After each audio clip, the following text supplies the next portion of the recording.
Hi, my name is Hannah Jane Pritchett, current U of A GIST Master's student. Welcome to the University of Arizona GIST podcast. Our hosts are Jennifer Mason and Chris Lukenbiel. Today, we will be talking with Chloe Jackson, Senior GIS Analyst at Pima County. Let's get started. Hello, my name is Chris Lukenbiel. I'm the director of the UA GIST programs. And I am Jennifer Mason, an assistant professor of practice in the University of Arizona GIST program as well. And thank you for joining us for our UA GIST podcast series. And today we have Chloe Jackson, who is a senior GIS analyst at Pima County. Chloe, if you could tell us what a senior GIS analyst is at Pima County, what kind of things do you do in that role for those who aren't familiar? Absolutely. So I work with Pima County GIS in their central IT department. And a senior GIS analyst is sort of a very broad term. In my case, I work in the Esri platforms team. So we're developing things like the parcel fabric or roads and highways, they're Esri specific data models. Other teams at the same level in Pima County, they work with special projects. So they're sort of our little consulting team for the rest of Pima County. A department that we don't already have projects with would come to them with something that they need a GIS solution for. Other teams are involved in data analysis and enterprise systems. So how our GIS works with other large county data systems. So Chloe, you were a graduate from the MS GIST program in 2016, and in 4 very short years, you moved all the way to a senior analyst with the county. What do you, looking back on that trajectory, what do you attribute to, some of your success of in your GIS career? Well, so one of the things that I was thinking about in preparation for this podcast is how I ended up I started as an intern during my last semester with the MSGIST program. And the network that I built in that last semester through the GIST programs, you guys had us attend the co-op. There were a lot of conference opportunities. It's a combination of that network that I built and presenting in front of my future coworkers and future interviewers, and just sort of being in the right place at the right time. Pima County's been undergoing a lot of change in terms of the GIS department, and opportunities were abundant at the time. But having seen my future coworkers at the co-op, and I presented my thesis there, they knew the kind of work I was capable of, and so when they saw my name on a list for applications, I think they were able to make that connection a little bit easier. So that was invaluable, I think. It seems that a common theme, as we interview people for these podcasts are people talking about networking for finding jobs and presentation skills also. And I was wondering, looking back, or just your current job now, what kinds of skills you think, especially for like the students watching this or people interested getting into this career, that are really essential. And I always bring this up, whether we're talking about soft skills like critical thinking, and hard skills that you use day to day that are really important for the type of job that you do. Oh man, being able to speak about GIS in layman's terms has been, I do that almost every day. One of the major projects I'm involved with is the public-facing Pima Maps platform. Right now it's a little fuzzy because of COVID-19. We don't host in-person classes anymore, but I can't tell you how many things or how many days of the week I spend walking people through how to use that application. And it's not I'd say our help documentation is not written in jargon, but it uses GIS concepts, and being able to explain those to someone who's never touched GIS before has been a daily activity that I really enjoy. I like finding that common ground and sharing with people. In terms of more hard skills, I also use Python almost daily. So Peter Johnson's unit really stuck with me, especially when he said it's better to spend an hour putting together a script to automate something that you do every day than doing it every day. It takes me longer than an hour, but it's still really useful. And it helps me kind of take the load off of staff too. So if we have a team of editors, if there's something that they have to do manually that I can automate, that's been really opening up their time so that we can start getting to bigger projects and more in-depth projects. But yeah, I can't emphasize the presentation skills enough. I don't think I would have a job if I hadn't presented my thesis I'd have a job, but I wouldn't have this job without presenting my thesis at the co-op and at AJIC and everywhere I could. So just a quick reference there, that the comment about Peter Johnson. Peter Johnson is one of the lead GIS people at the city of Tucson and has been working with the MS-GIST program as an adjunct for the last decade and teaches Python and web, and we've been very thankful for his contributions. But Chloe, I guess I was curious too about, did you, coming out of or in higher education, did you think that about, I'm going to be a GIS major, or kind of what got you to GIS initially and got you to the MS program in GIST? It was, I believe, Dr. Daushin Tong, who used to be an adjunct professor with the MS-GIST program. She taught a GIS in urban development class that was part of my my undergraduate degree was in sustainable planning. And I always felt like that was a very high level, not very concrete thing for me to study. I didn't necessarily feel like I was coming out of school with a lot of hard skills. And so when I took that class, she was sort of handing me this concrete skill that I could use to apply my degree if I chose to.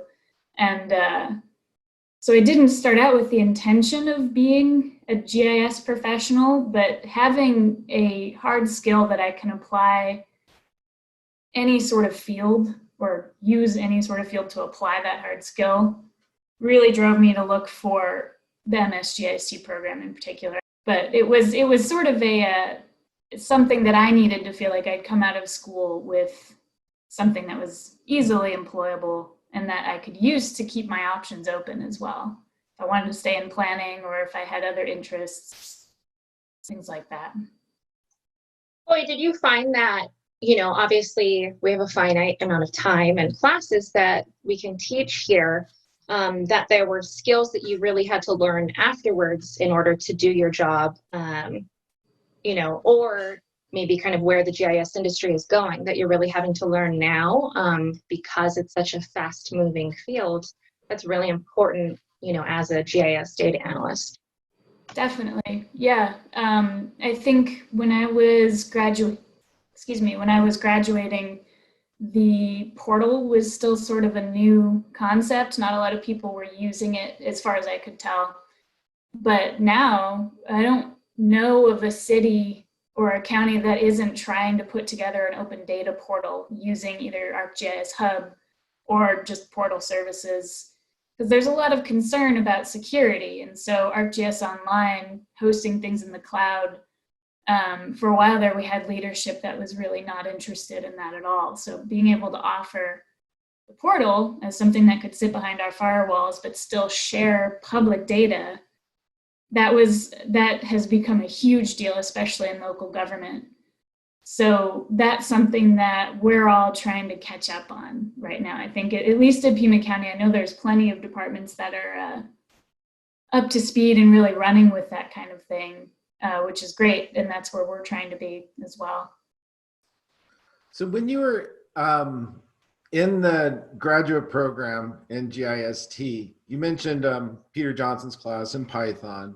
But I guess I wanted to ask, like, what were some of the benefits that you felt for the graduate program that you use in your job today? And like some of the skills that we taught both in class as well as maybe the community, the UAGIST community. What were some of those items that you found useful that you might tell incoming students, hey, make sure you pay attention to these. It might not seem important right now when you're there, but it really paid off for me in my job. Yeah, absolutely. Peter Johnson's unit, the whole thing, I use that daily, specifically Python, less so JavaScript or WebGIS, but, and then honestly, the lesson that Cody Cohn, I don't know if he still teaches this, but just being able to organize a geodatabase, it sounds really silly, but I can't tell you how many random file geodatabases called delete me I have right now, or scratch or whatever. So being able to put a little forethought into how I'm organizing things, even when I'm just testing locally, not even on a server, being able to put that into something that makes sense later has made my life a lot easier. And then the spatial analysis unit also. I use, a lot of what I'm doing with Python is stringing together geoprocessing tools, trying to smash data together and clean it up a little bit. So just that mindset of I have this set of tools, or here's what I want to do, and being able to suss out what order those things go in was really helpful to me. And we still have a GIS statistics lesson that I'm trying to remember the professor's name. I think you had Phil Gurton that year. Yep. Mm-hmm. Yeah. Phil Gurton. That's sort of like a personal nerdy guilty pleasure for me. That's great. I wish I could use it more, but I think there's a lot of potential, especially if you're in a department or if you're in a group, no matter what field it is. You have to be able to sell GIS a little bit. And so being able to do like statistics magic and give people probability, give people predictions, regression analysis, that stuff is underrated and I think maybe underused right now. So, I can see there are applications, I just need someone to ask me for them, and, maybe I could do a better job of having a use case, but we could be doing a lot of modeling and prediction. And I think if you can understand those basic statistic things and share them with your employer, they're going to be really excited about it. Chloe, I'd love to hear actually about like specific projects, maybe something memorable or multiple memorable projects, if you're able to share. Just, we've heard a lot about like the skills you use, but not necessarily, what kinds of applications you've done, whether recently or something in the past that's been fun to work on. But I'd love to hear about, the kinds of projects that you guys do at the county. Sure. One of my favorite ones was a little while back. It was actually, I was a technician at the time, but I had kept some of my internship duties. And one of the biggest projects that I worked on was the brownfields mapping project. And part of the reason it was so fun is because I hadn't had an opportunity to do any field work at that time. And so we were actually actively out in a study area looking for the loosest definition of a brownfield. So if there's some trash on an empty lot, we'd be like, that's a brownfield. And the whole purpose was to identify places that stood to benefit from the EPA Brownfields grant that the county had just received. And it was a fun little nuance that we were trying to find what we called seed properties. So people that were fitting the description of a brownfield property that stood to benefit, but also wouldn't be penalized in any way. So if they had received grant funding and they ran through the first phase of an environmental assessment, which is what the grant was paying for. We didn't want to find things that would hurt them as a property owner, as a business owner, or even a homeowner. We wanted to find essentially nothing, because when you have that phase 1 environmental assessment, you can refinance your property, you can get permits to build on it a lot easier. You don't have as many barriers to developing. And all of this was part of a larger infill effort at community development. So trying to translate that nuance into GIS was exciting. So we had a lot of very wishy-washy requirements, like maybe this property is already for sale and they'd stand to benefit by us paying for that environmental assessment, or maybe it's just surface trash and we're not likely to find anything underground, things like that. So we amassed this big data set of brownfields and then bounced it off of requirements where the owner was eligible for the grant. They were a local person, so it wasn't a property that someone from Colorado owned. And then once we targeted those properties, we do some outreach with them. And so that way, I mean, our experience in the field with that project was that people don't like to see the county vehicle running around. They're a little bit suspicious and they're like, are you out here to get us in trouble? Especially when you start talking about brownfields. So we were hoping to target those properties that stood to benefit, that wouldn't get in trouble in any way. So that word of mouth in the community could start getting some real interest in the grant going, because it was a voluntary participation situation. So that was one of my more exciting projects, I think, in terms of what I studied. I was always interested in sustainability and infill development. So, and I worked with Teresa Foley, who's a consultant with the Sonoran Environmental Research Institute, and we're really good friends now. So it was great to have connections and partnerships built out of that. A little more recently, I've been working with developing the parcel fabric for the assessor's department. So it's an Esri data model, and hopefully it will help us make our data sets more accurate, because they store their information at a higher level of measurement quality than we do. We're more concerned with spatial relationships, so we're trying to bring those two things together.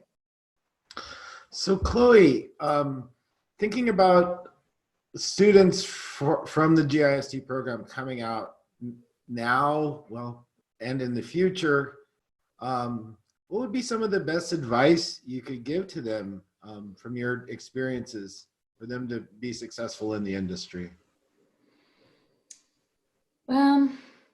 I think one of the main things we talked about networking. I know it sounds cliche, and especially right now in times of COVID, it's harder. There's not going to be in-person conferences.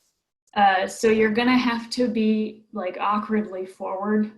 I just had a graduate email me kind of cold calling, saying, can we talk a little bit? And I think that's going to be really important right now. But for students in the future, when maybe we're in a different situation, get to AGIC, especially if you'd like to work locally. It's the sessions are great, the workshops are great, but when you're in the hallway talking with people is when things really get going. And you don't even have to talk about jobs. I think that was something I was always confused about with networking, is do I have to just ask them to employ me? But it's really like, tell them what you're interested in, get talking about something that's exciting, and things will just kind of come about. It's a lot of effort on your part in the forefront, but it does pay off. I'm an example of that. Try to present your work wherever you can, even if it's a really tiny conference or if it's a virtual conference. Do your best to get involved there.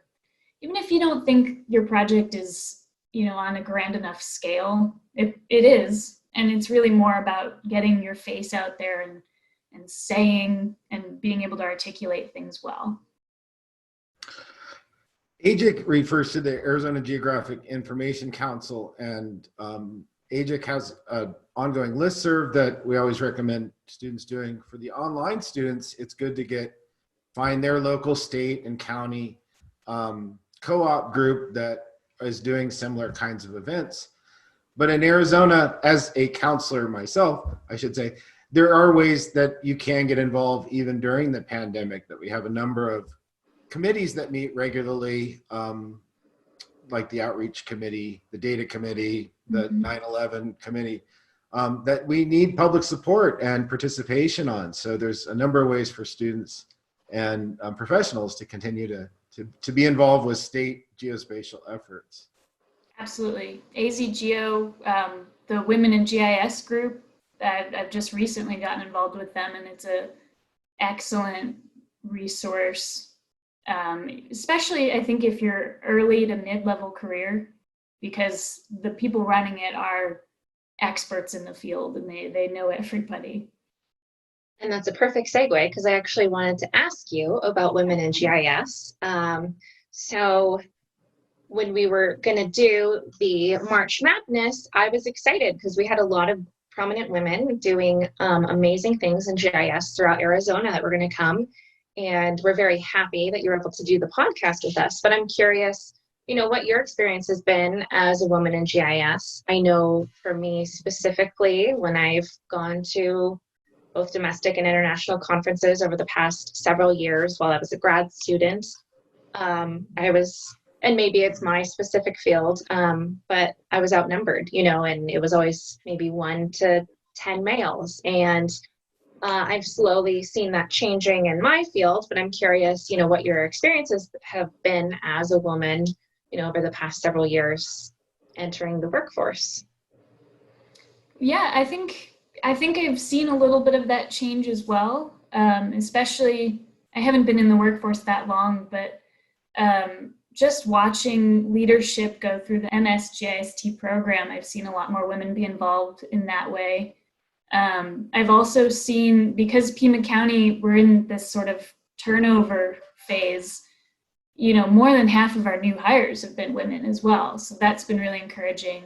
It does mean I have to share the bathroom now, unfortunately, but I'm willing to make that sacrifice. And the growth of the Women in GIS group. We didn't have an Arizona chapter until, I believe, 1.5 years ago. So to me, it's very encouraging that change is going. I think it's important that groups like that exist, even just like 2 people who go get a drink after work. This sort of late career, senior career level women who are reaching out and saying, let's help you get to the next step, how to get to the next level in your career. Because I do think that there still might be a little bit of an outnumbering. It's definitely improving. So what are some of the current projects that you're working on now that you're excited about? And are you doing any work with the pandemic for the county as well? I'm not. I would like to be, I think, but right now I'm pretty heavily involved in getting the assessors department into GIS. And there's the first solid deadline I've had in a long time. We need to get them up and running at the same time that our staff is up and running. So that's been occupying most of my time lately. I am looking into, we're starting to get involved with ArcGIS Indoors and ArcGIS Hub. We have an open data initiative, so eventually we'll be developing apps for the public. I don't know if you guys are familiar with our FTP site, but that's currently how we're sharing data with City of Tucson, the NG911 group. So we're hoping to move that into a portal service environment, and I will eventually be involved with that. With the end goal of, whether it's an app or just a plain service that we're providing, making our public-facing data much easier to access. I think right now it can be done, but it's a little daunting. It's just a sentence on a web page and there's no pictures. And I think it's sort of our responsibility because it's public data. It needs to be accessible to everybody. And that's why I've been so involved in Pima Maps as well, the online mapping platform, is because I can help make that a little more clear to users. But yeah, Parcel Fabric's been a big one for me right now. The assessors department, they have advanced mapping skills, but they have never been in Esri products at all. So we're trying to teach them ArcGIS Pro, and then on top of that, a sort of tricky data model. And while they're doing all of their current work, so the hard deadline is when they stop doing their work, they do an assessor tax roll comparison, and that's when we're trying to be ready to move them into ArcPro. So at the beginning of that, you actually mentioned ArcGIS Indoors, and last week we interviewed Rich Simpson from ArcGIS Indoors, the solution engineer. And so now that I know more about it, I was curious, if you knew what the county used or plans to use ArcGIS Indoors for, or what kind of applications you want it for. The main one would be our facilities management team. Right now, I haven't been in the office in a little bit, but last I checked, our doors aren't numbered. We don't have names on them. So when, if I need something hardware-wise repaired, our IT team has to call me and I kind of guide them through the building. So the main, or at least the first use would be getting IT and getting facilities management to the right place. So we'd map all of our facilities. Going forward after that, I see potential for community, like our library system. Where are these facilities and what's inside of them? Do they have computer labs? Things like that, where we could start sharing that information with the public. There's a sort of security concern with that, like with anything. You don't want everyone to know exactly who's sitting where. And we do have some secure floors in my building, so it would be an interesting dance to try and make it accessible, but also safe. But we're excited for the possibility. Looking forward in the future of the GIS industry and your role in it in Pima County, for me, when I think of Pima County, it's one of the earlier adopters of GIS in the state of Arizona, and the legacy of Pima County GIS, with Gene Trovia and Steve Whitney and others, has really made a long-term mark on the industry as well as the state and the professional community. But I think kind of looking forward, what do you see as some potential opportunities for yourself, as growing in the industry, or things that that will have to be tackled by the county and your organization, as well as maybe even for students to be considering that they better be thinking about some things. Like you mentioned, Cody Cohen, who's great with database organization, and the trend in data science has been really big and important as well too. But do you have any thoughts about the future of GIS and the industry in Arizona? Definitely. I think you mentioned data science. I think that is underutilized right now, especially at the county.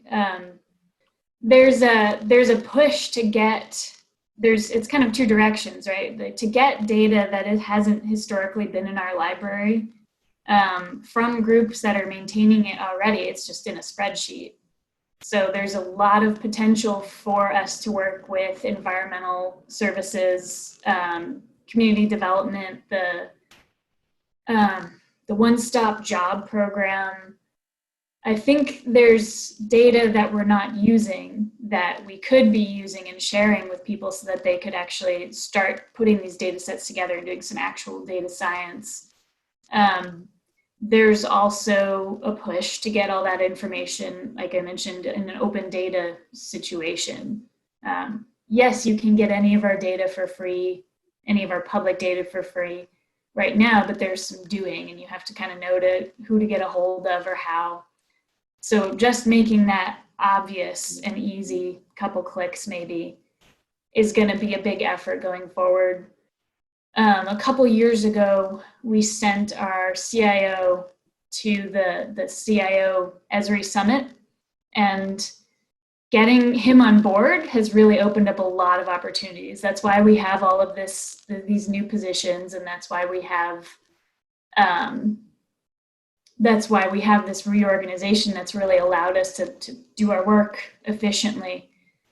So there's a lot of potential once you have support from leadership. So to go to your point of what you should be paying attention to is, if you're looking for a company, try to suss that out. Maybe talk to somebody and figure out, does leadership even know about your GIS department, and are they supportive?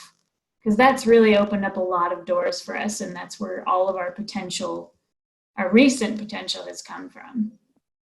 So Chloe, thank you for joining us today. I think we're starting to hear, as we ask people about skills and stuff, some of the kind of similar things, although you did bring up one thing I haven't heard in the podcast series yet, but so important, is this database organization and just overall project organization. I think all of us in GIS know the first time we start out a project, you might have one folder, for instance, if we're not working in geodatabase, and just massive amounts of files all in one folder. And the importance of using, for instance, geodatabases and really organizing it. And I think that was a really important point you brought up. Of course, networking, that's how I'm here, and started teaching online prior to that, was just reaching out to someone. And presentation skills, of course, and just being able to verbally communicate, what you're doing to a multitude of people. And I think those are kind of really important things that you covered, and we really appreciate you taking the time to speak with us.